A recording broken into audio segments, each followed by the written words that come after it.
Service. Haugen in London is one of 40 restaurants in the D&D group. It survived lockdown by taking on debt, which now needs repaying.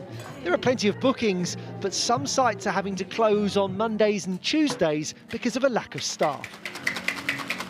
It just makes me want to cry that we're having to turn away business, particularly at Christmas, which is when you've got the month when, even if you've had a tough year the rest of the year, you can make some profits to keep your business in good financial health.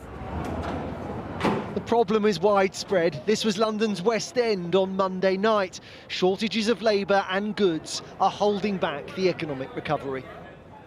Growth in September was stronger than expected, but the Office for National Statistics says in July and August it was lower than previously thought. As a result, the economy grew by 1.3% during the summer, leaving it 2.1% smaller than it was before the pandemic began. By contrast, the US economy has already returned to its pre-pandemic size. France is almost there, and the UK lags behind Italy, Japan, Germany and Canada, although we were also the hardest hit.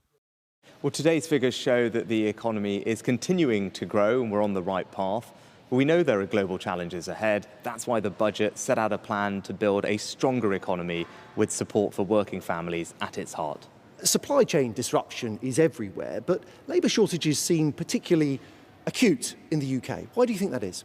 Well, I think actually the supply chain challenges and labour shortages are something that are being experienced across the world. Well, Primark says it's easier to find an HGV driver in Europe than it is the UK. Marks and Spencer says recruitment problems have been made more difficult in the UK because of Brexit. Are they wrong? I think it's not fair to say there's a particular problem there. Now, I'm not saying there's not a challenge here, and that's why the government has taken action. The recovery has faded and the going is getting harder. This manufacturer makes moulds for car parts. Energy prices are rising, staff want higher pay. The steel they use is being delivered late. And how's this for inflation? In terms of raw material prices, we've seen mild steel go from £400 a tonne a year ago up to £1,200 a tonne on today's prices. The next few months look challenging. Meanwhile, the UK and the EU are in conflict again over the agreement which made Brexit possible. A trade dispute now would be very bad news. Joel Hills, News at 10.